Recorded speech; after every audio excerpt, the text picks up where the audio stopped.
1er décembre 2024. Je ne savais pas si je devais publier ça. Une partie de moi veut tout oublier, jeter ça, prétendre que je n'en ai jamais eu connaissance.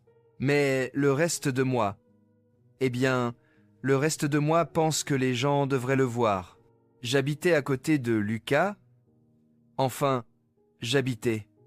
Nous n'étions pas vraiment amis, mais on se faisait un signe de tête dans le couloir. On échangeait un « Salut, ça va ?» de temps en temps. Il était discret, restait dans son coin, ne causait jamais de problème. Il y a quelques jours, j'ai commencé à remarquer des choses étranges.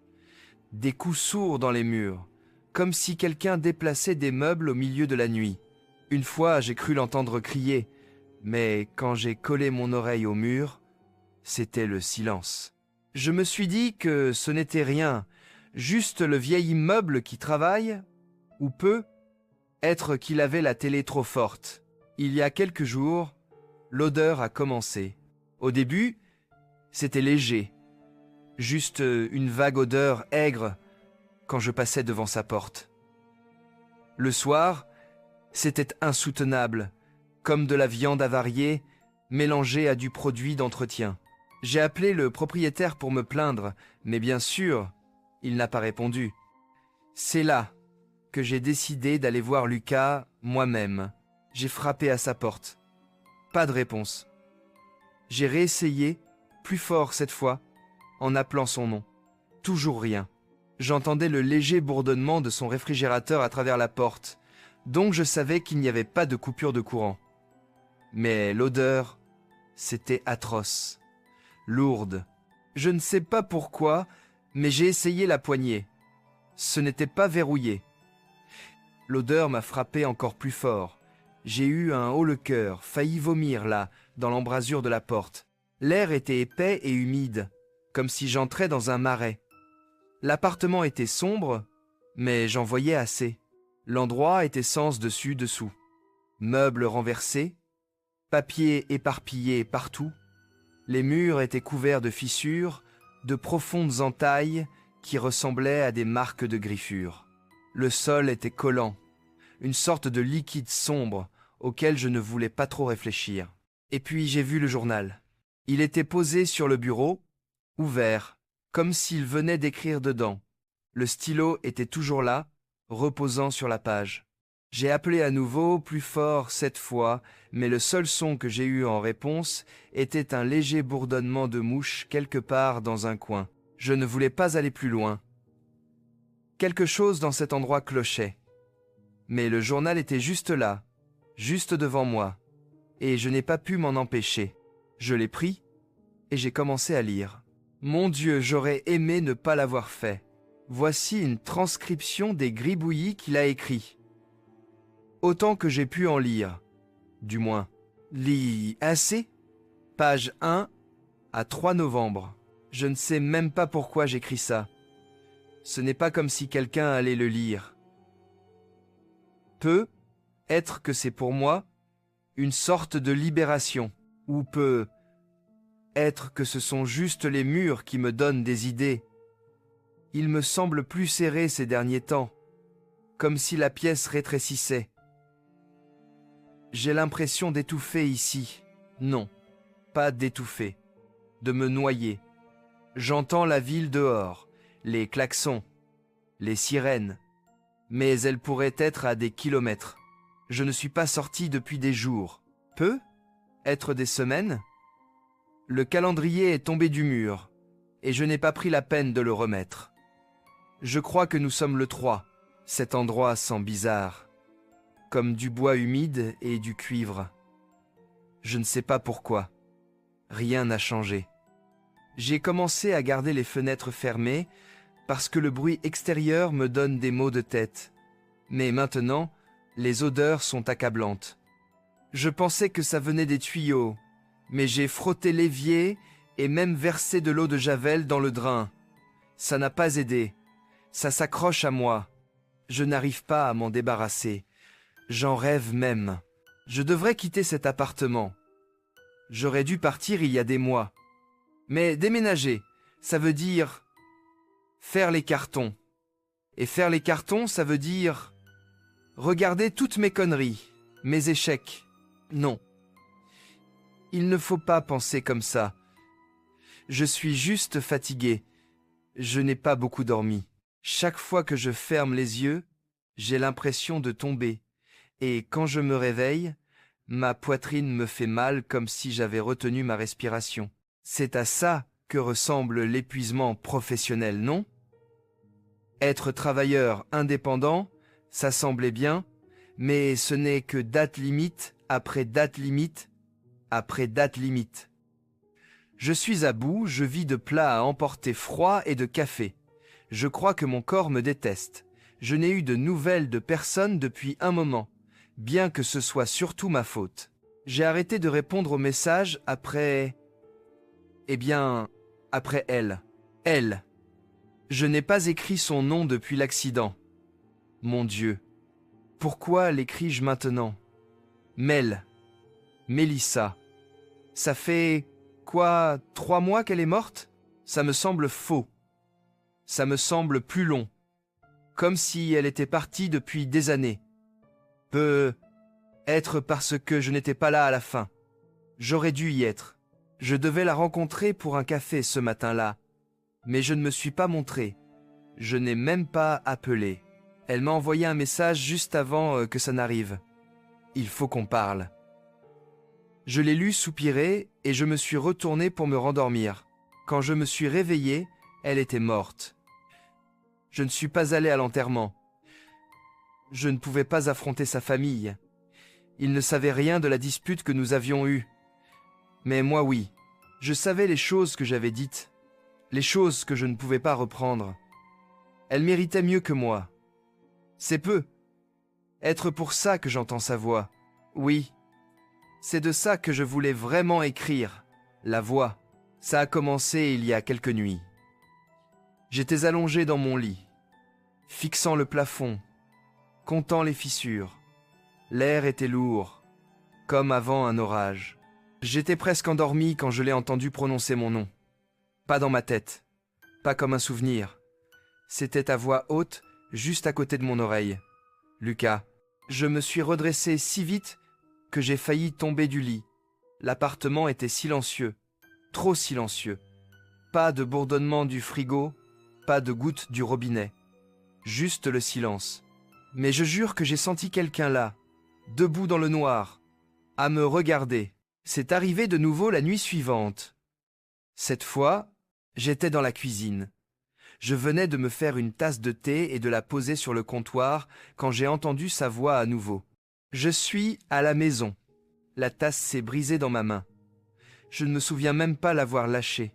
Il y avait du thé et du sang partout, mais tout ce que je pouvais faire était de fixer la pièce vide, attendant qu'elle entre.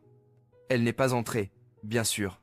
Puis, ce soir, le message vocal. Je ne savais même pas qu'on pouvait recevoir des messages vocaux de numéros qui n'existent plus. Mais il était là, son nom sur l'écran de mon téléphone. Je l'ai écouté, et mon cœur s'est arrêté. C'était sa voix, distordue, comme si elle venait de sous l'eau. Je ne pouvais pas en distinguer la majeure partie, mais 2 mots étaient clairs. Je suis à la maison. Et puis, juste avant que ça ne se termine, regarde derrière toi. Je ne l'ai pas fait. Je ne pouvais pas. Je suis resté là, figé, jusqu'à ce que mon téléphone s'éteigne. Maintenant, il est minuit, et les murs respirent.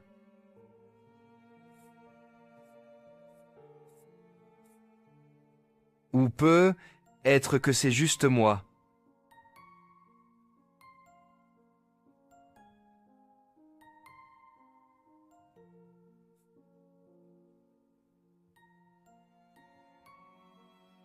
Je crois sans cesse voir quelque chose du coin de l'œil, mais quand je me tourne pour regarder, il n'y a rien, juste des ombres.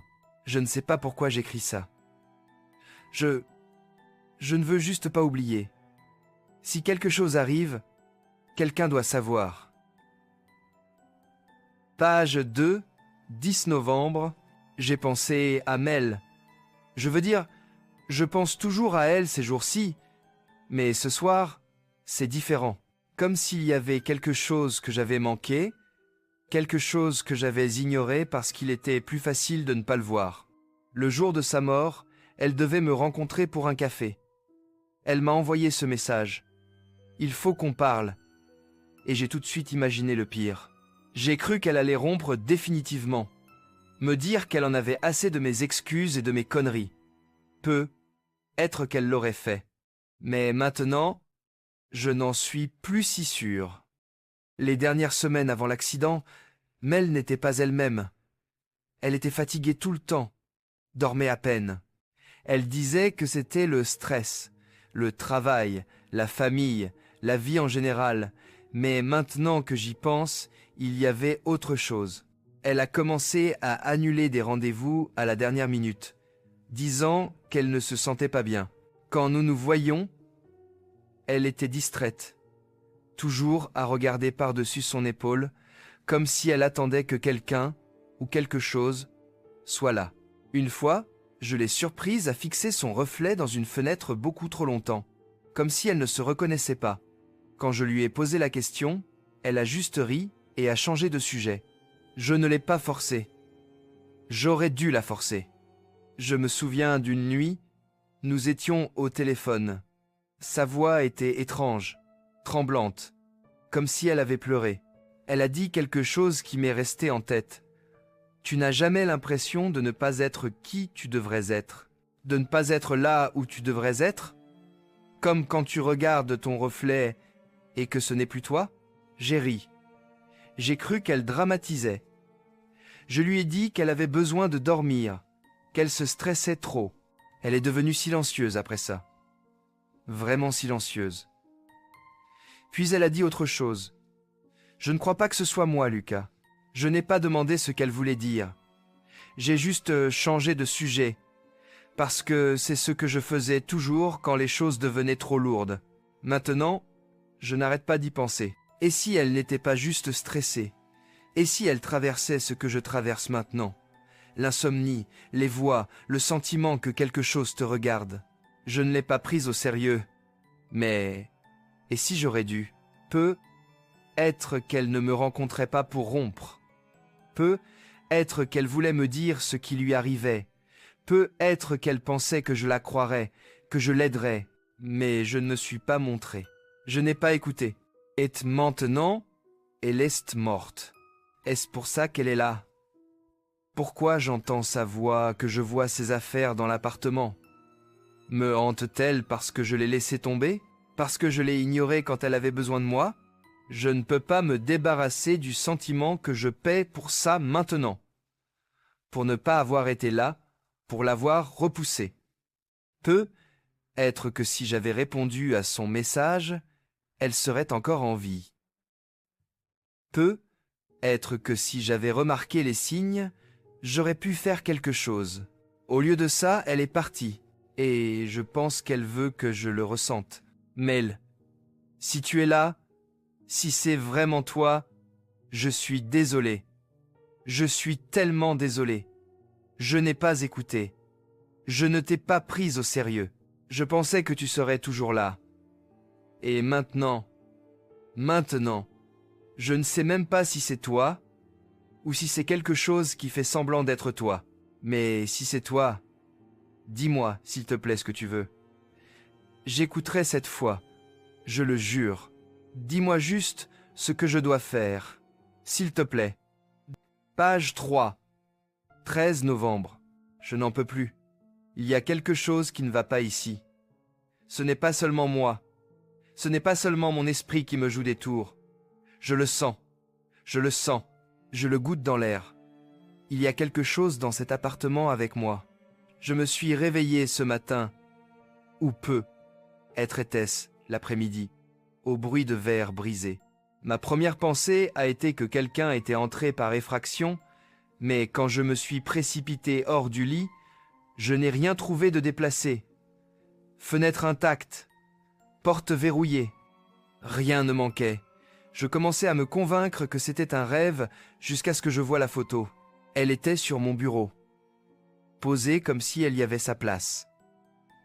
Une photo de Mel et moi, prise il y a 2 ans sur les quais du Vieux-Port. Nous sourions, tenant ces granités démesurées ridicules que nous avions achetées pour plaisanter. Je me souviens de ce jour si clairement. Elle a ri si fort quand j'ai renversé la moitié de ma boisson sur mes chaussures. C'était l'une des dernières fois où nous étions vraiment heureux. Mais voilà, je n'ai plus cette photo. Je l'ai jetée. Après l'accident, j'ai tout fouillé. Photos, lettres, cadeaux. Et je les ai tous jetés. Je ne pouvais pas supporter de les regarder. Je ne pouvais pas supporter la culpabilité.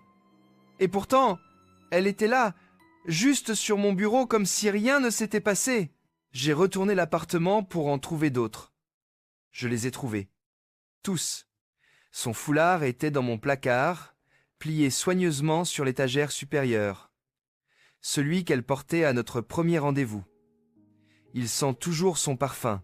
Une pile de ses carnets était glissée sous mon lit, remplie de son écriture. Des gribouillis dans les marges, de petites notes qu'elle se laissait à elle-même.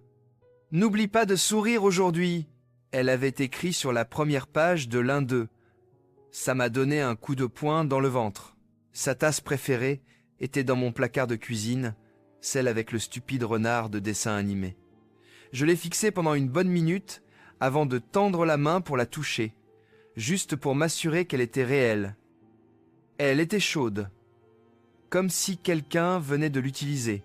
Je ne sais pas comment tout ça est arrivé ici, et pourtant, partout où je regarde, il y a quelque chose d'elle. Ce ne sont pas seulement ses affaires, cependant. Il y a des éraflures sur les murs que je ne me souviens pas avoir vues auparavant. De longues lignes irrégulières, comme si quelque chose avait essayé de s'en extirper à coups de griffes. Les planchers craquent à des endroits où ils ne le faisaient jamais, et parfois, je jure que je les entends bouger, même quand je suis immobile. Le pire, ce sont les miroirs. Je ne sais pas comment l'expliquer, mais je ne peux plus les regarder. Chaque fois que j'y aperçois mon reflet, il me semble étrange. Il ne bouge pas comme moi. Parfois, il est en retard, comme s'il réfléchissait à ce qu'il allait faire ensuite.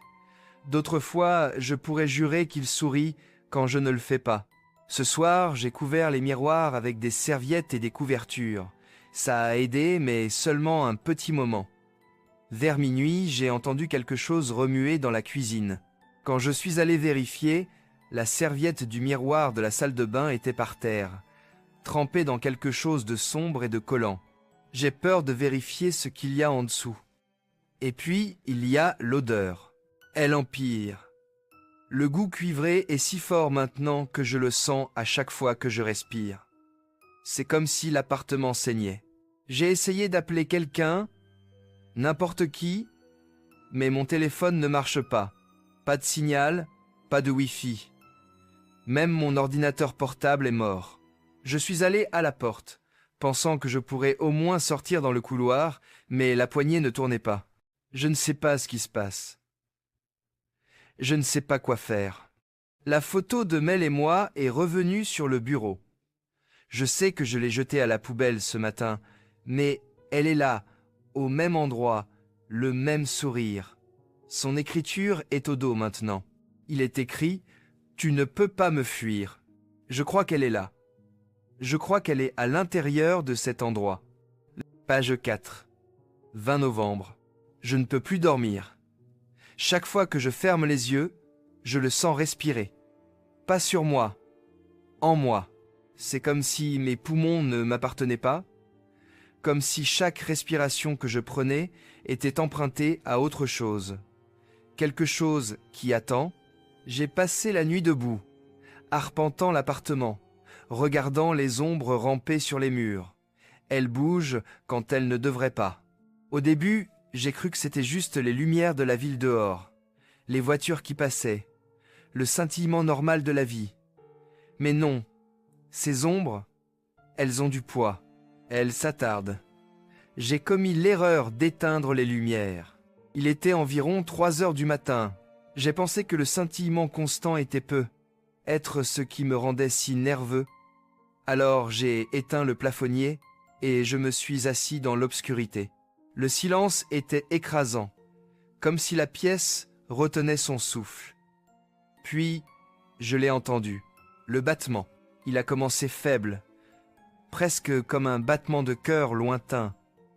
Il semblait venir des murs, mais il bougeait. Ce n'était pas aléatoire. C'était délibéré.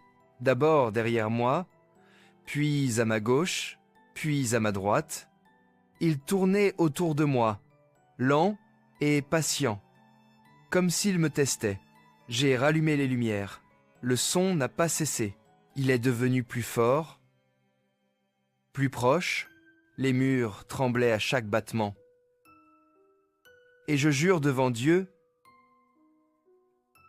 je les ai vus gonfler, comme si quelque chose poussait à travers, quelque chose d'énorme et de vivant.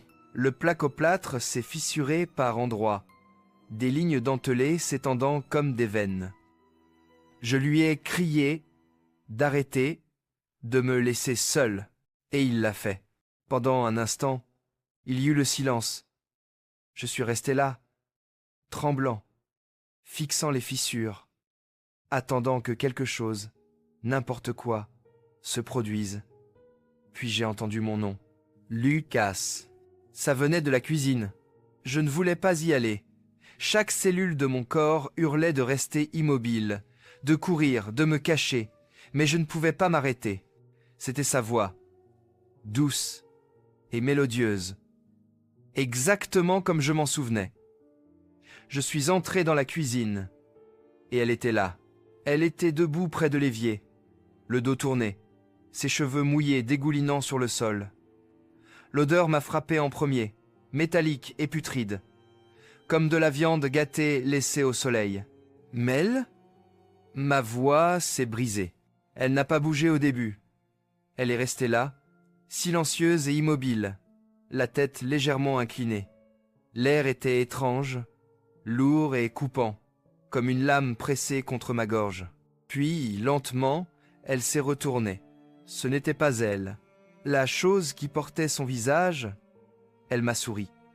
Ses lèvres étaient trop larges, s'étirant sur son visage jusqu'à se fendre, révélant des dents déchiquetées et trop nombreuses. Ses yeux étaient vides, des gouffres noirs qui semblaient engloutir la lumière. Elle a ouvert la bouche, et le son qui en est sorti n'était pas une voix. C'était un bruit humide et gargouillant, comme quelque chose qui se noie dans son propre sang. Jaikuro, je me suis enfermé dans la salle de bain, claquant la porte derrière moi. Mes mains tremblaient si fort que je pouvais à peine tourner la serrure. Le battement était revenu, plus fort que jamais, martelant les murs, le sol, ma poitrine. Puis le miroir, les serviettes que j'avais scotchées dessus avaient disparu. Mon reflet était là, me fixant, mais il ne bougeait pas. Il restait là, souriant de ce même sourire impossible. Sa tête s'est inclinée, lentement, jusqu'à ce que son cou craque. Il a pressé sa main contre le verre, et je jure que je l'ai senti sur ma peau. Des doigts froids et humides qui s'enfonçaient dans mon épaule. Je ne sais pas combien de temps je suis resté là, recroquevillé sur le sol, me couvrant les oreilles pour bloquer le son. Quand j'ai enfin ouvert la porte, l'appartement était vide. Les fissures dans les murs avaient disparu. La cuisine était immaculée. Pas d'eau, pas d'odeur, rien pour prouver ce que j'avais vu. Mais la photo de Mel était de nouveau sur le bureau. Il y a quelque chose de nouveau écrit dessus maintenant. Laissez-moi entrer. Ne sont-ils pas déjà là? Page 5. Novembre peut.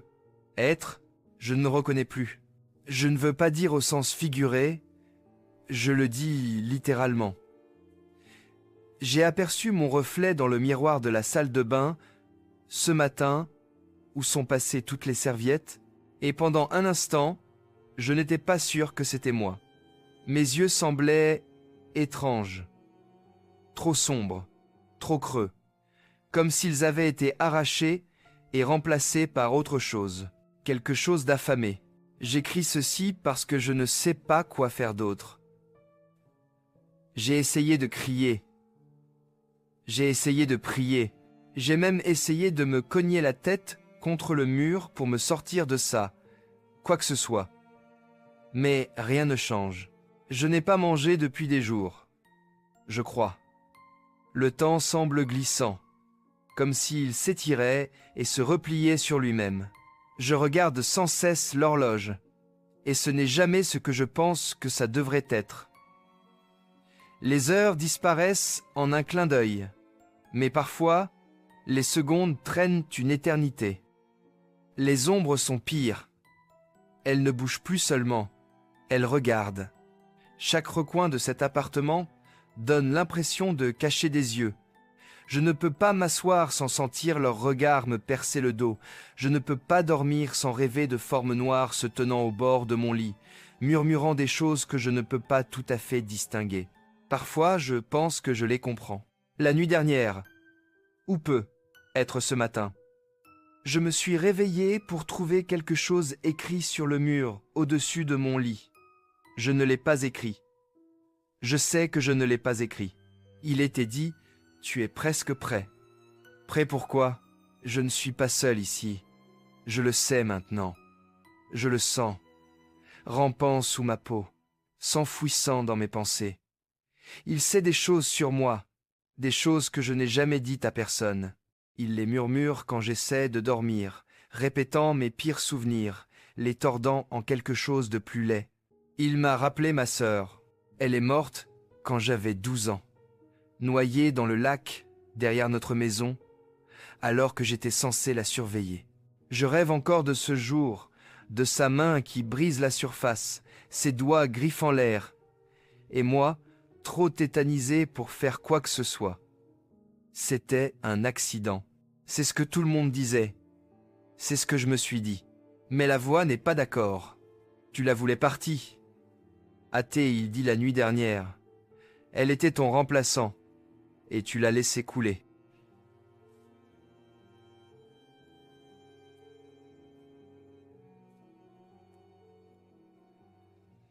Je ne sais pas ce qui est pire, le fait qu'il l'ait dit ou le fait qu'au fond de moi, je pense qu'il a peu.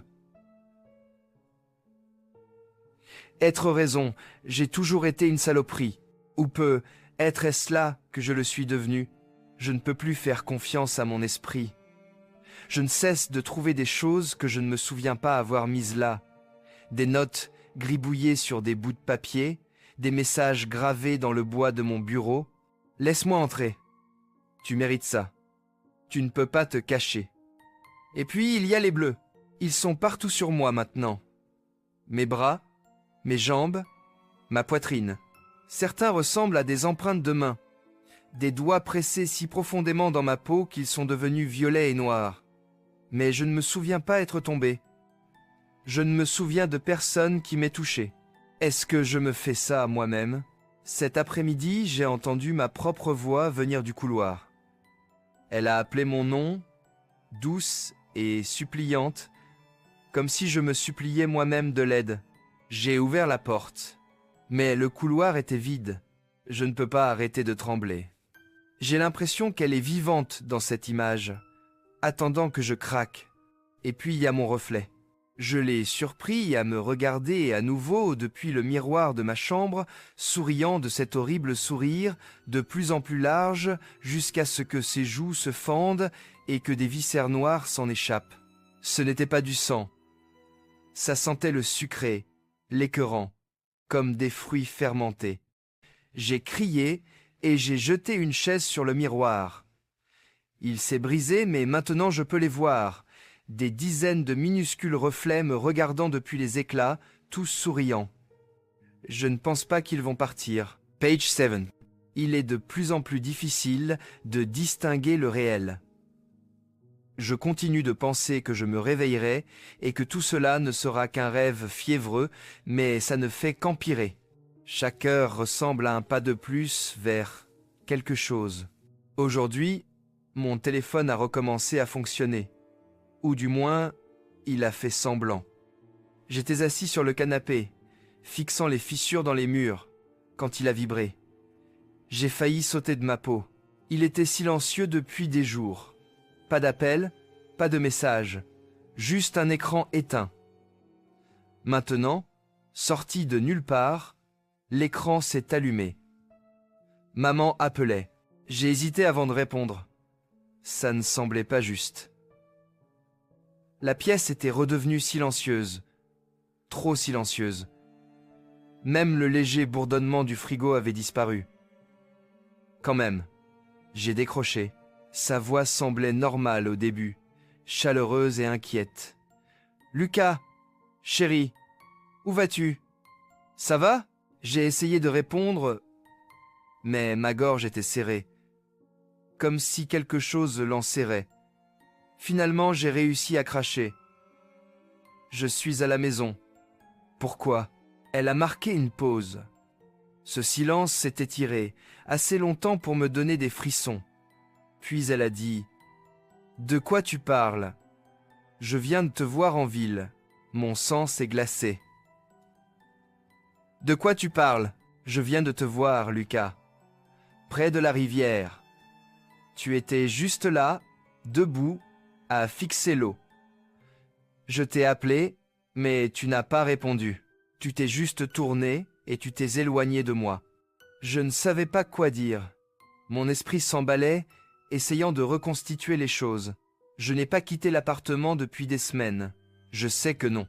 J'ai balbutié quelque chose à propos d'une erreur. De quelqu'un qui me ressemblait, mais sa voix est devenue plus tranchante. Ne me mens pas. Je connais mon fils. C'était toi. Mais... Lucas, qu'est-ce qui ne va pas chez toi? Tu avais l'air affreux. Je lui ai demandé ce qu'elle voulait dire, mais elle n'a pas voulu répondre. Elle n'a cessé de répéter mon nom encore et encore, de plus en plus doucement, jusqu'à ce que la ligne se coupe. J'ai essayé de la rappeler, mais le numéro ne s'est pas connecté. C'est comme si l'appel n'avait jamais eu lieu. Ce n'était que le début. En milieu d'après-midi, mon téléphone n'arrêtait pas de sonner. Des appels d'amis, de collègues, même de personnes à qui je n'avais pas parlé depuis des années. Ils disaient tous la même chose. Ils m'avaient vu à l'épicerie, dans le train, debout devant leurs immeubles, toujours affixés, toujours silencieux. Je ne sais pas comment expliquer ce que ça fait. C'est comme si votre identité était volée en temps réel, comme si quelque chose portait votre visage et vivait votre vie sans vous. Un de mes amis, Jason, semblait particulièrement secoué. « Tu es passé à mon appartement hier soir, a-t-il dit. Sa voix craquait comme s'il était sur le point de pleurer. Tu es resté dans le couloir, à frapper. Quand j'ai ouvert la porte, tu m'as souri. Je lui ai dit que ce n'était pas moi, que je n'avais pas quitté mon logement. Mais il m'a interrompu. Ne me mens pas, Lucas. J'ai vu tes yeux. Ils étaient éteints, comme s'il n'y avait rien derrière eux. Puis tu t'es juste éloigné. Je ne pense pas l'avoir convaincu. L'appel s'est terminé brusquement, et maintenant je ne peux plus le joindre. Au fur et à mesure que la journée avançait, les appels ont cessé de ressembler à des avertissements et ont commencé à ressembler à des menaces. Le dernier est arrivé vers minuit. Un numéro inconnu. Je ne voulais pas répondre, mais ma main a bougé toute seule, comme si je n'étais pas aux commandes. J'ai porté le téléphone à mon oreille et j'ai murmuré « Allô ?» Il y a eu un long moment de silence. Puis, j'ai entendu ma propre voix. « C'est bientôt l'heure, Lucas. » Ce n'était pas seulement le son de ma voix, c'était exactement ma façon de parler.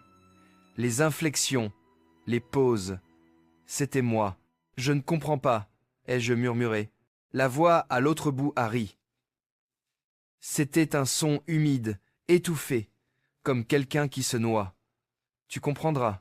La ligne s'est coupée, et maintenant je suis ici, à écrire ceci.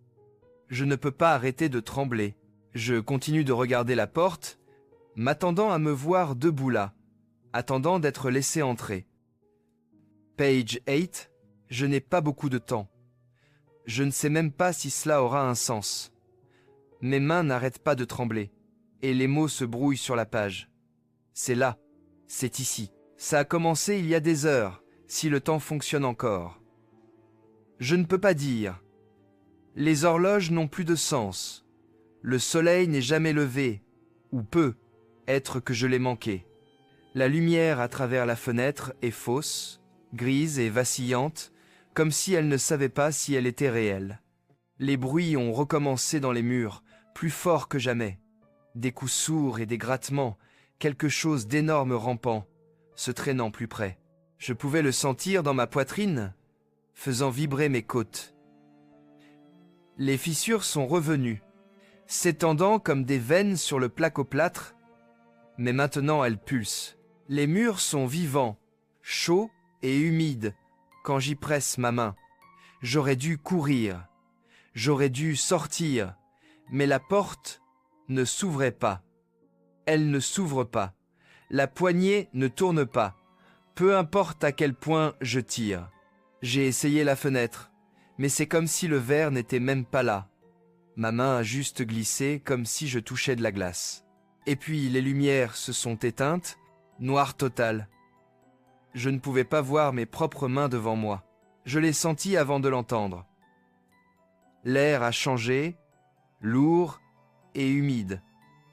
Comme si quelque chose d'énorme respirait dans le noir. « Lucas !» a-t-il murmuré. Sa voix? Non, pas elle. Pamelle. Je le sais maintenant. Quoi que soit cette chose, ce n'est pas elle. C'est quelque chose qui l'utilise, qui porte sa voix comme un masque. Lucas.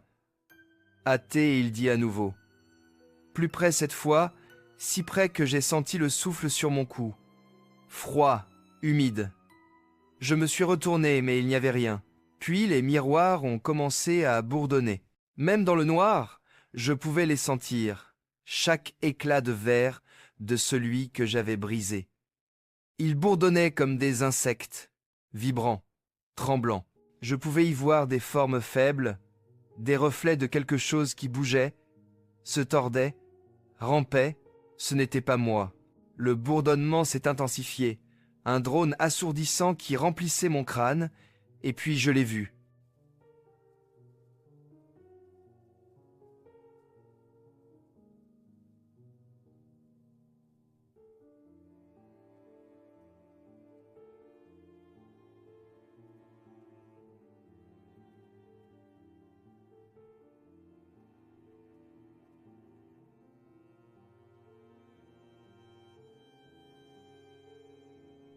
Elle venait des ombres, des murs, de partout.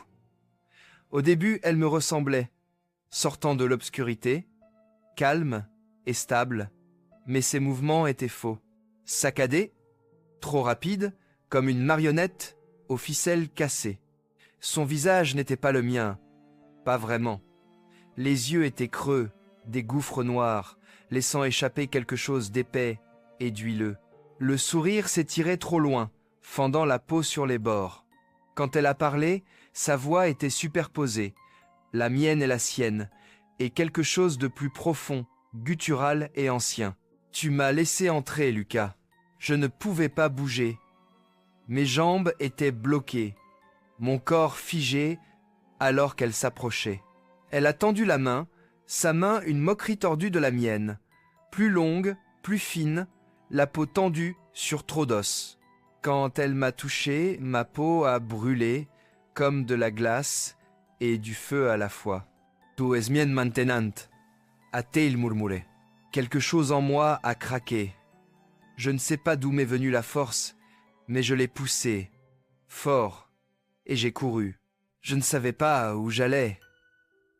L'appartement n'est pas si grand, mais les couloirs s'étiraient à l'infini, bouclant, se pliant, changeant. Les murs se sont resserrés, le sol a bougé, les portes ont disparu. Il était partout. Sa voix, son visage, ses mains tendues vers moi depuis les murs.